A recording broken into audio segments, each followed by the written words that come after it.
Hey, what's up you guys, it's Dorothy and welcome back to my channel. In today's video, we're going to go into chapter 10 of The Game by Lindsay Miller, so I hope that you guys are ready for this video. This video may contain sensitive topics and foul language.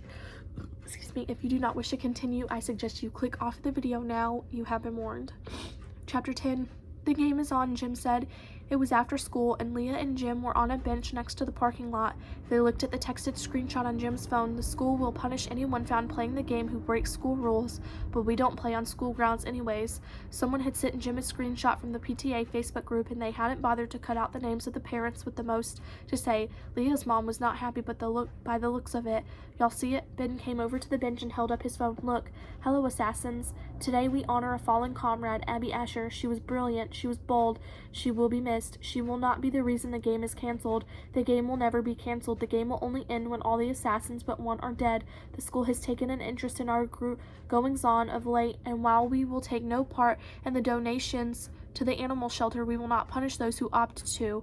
Perhaps the promise of kindness will draw out your ambition. That said, players and teams who have withdrawn because they feared retribution from the school will not be reinstated. Cowardice will not be rewarded. Happy hunting, the council. Happy hunting, Jim said. Definitely not Gabo. He liked Abby. There are fewer people playing, Leah said. Leo must still be or we would have gotten a new target. He is. He loves a good competition. Ben crawled over the bench and squeezed himself between Jim and Leah. How are you doing? Ben was the first person who didn't ask it while looking at her like she was dying. Better, Leah said. I need something to do. The game's been all I've been looking forward to since 9th grade. I'm ready to go. The reminders she had, skinned knees and thick bruise across her ankle, were already fading. I love a good competition too. Ben stretched his arms up and twisted till his spine cracked. Leah winced. Diaz, Ben waved behind them. We're still in, are you? He said he'd play if we wouldn't get into school suspension, Leah said, so he's in. Devin held up his phone as he approached. Yeah, I got your message. Leah turned back around about to ask what message, and Devin winked at her. She shut her mouth. He'd never done that before. So what's the plan, Ben asked. Leah? Devin leaned his arms against the bench back, shoulder bumping Leah's head.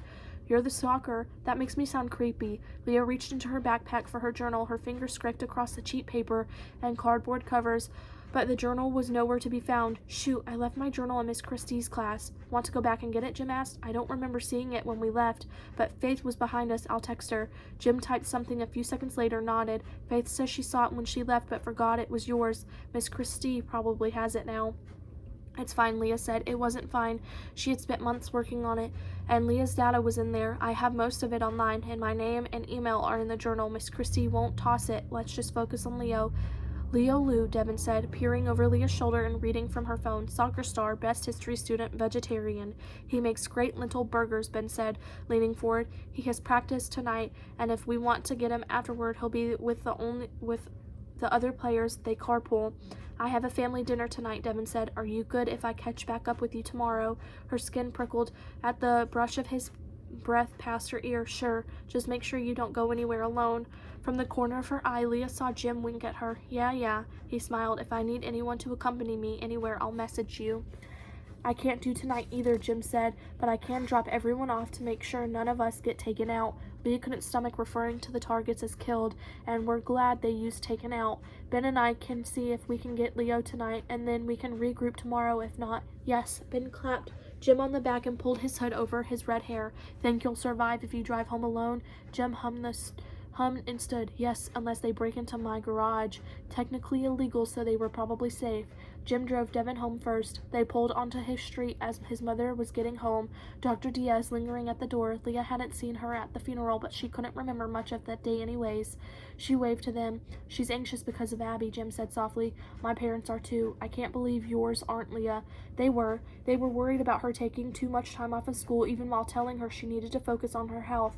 They wanted her to recover and take as much time off as she needed. They wanted to keep her grades up. They wanted a daughter they could be proud of.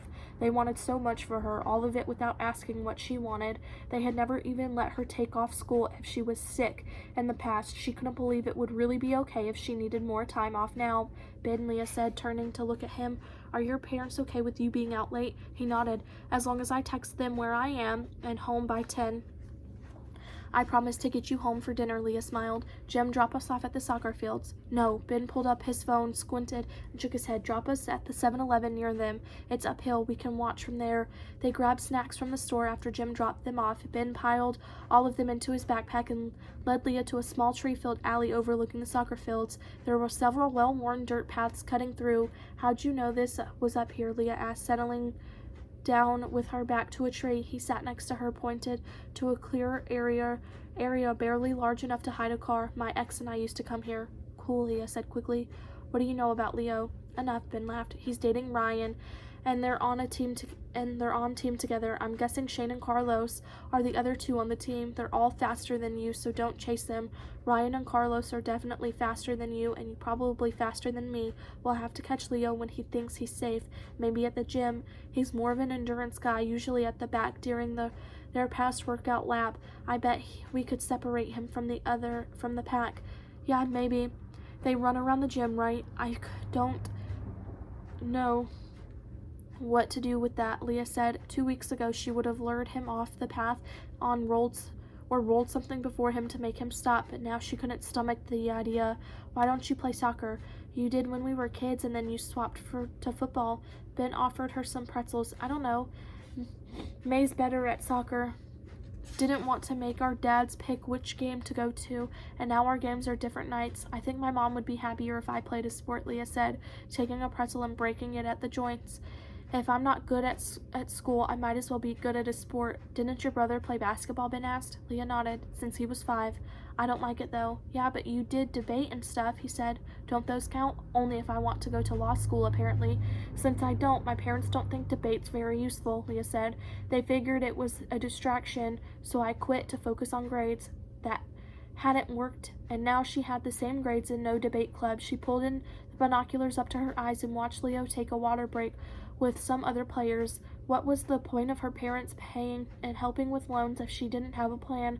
According to them, there wasn't one. She had plans for assassins and escape rooms, but not a single one for life after graduation. It infuriated her parents. Footsteps pattered across the ground behind them, and Leah glanced over her shoulder. Leaves fluttered to the ground. Nothing was there. Ben patted her shoulder. Probably slushy, but I get it. I've been hearing stuff too, or at least imagining it. Last night I nearly punched a tree, thought it was attacking me. In the backyard, I could have sworn there was a person behind it, but nope, nothing but trees. Slushy? She repeated, confused. Slushy, he confirmed and took the binoculars from her. The 7-Eleven's cat. He said it with such certainty that Leah could only nod. They watched the practice carry on in silence, and when the sun got low and the players ran one last sprint and called it a night, Leah took note of which car Leo got into and entered it on her phone. Ben said it was Ryan's, so he's almost certainly on a team with Ryan, Carlos, and Shane, Leah said, lowering the binoculars. All 3 of them were driving home together. Where do you think he's going now? Leah asked. Babysitting, Ben said. He tipped the pretzel bag up and emptied the crumbs into his mouth. He's CPR certified and everything. We can't get him tonight, Leah said, biting into a chocolate bar, but we can get him tomorrow. That is the end of this chapter. I will see you guys in the next video. Bye.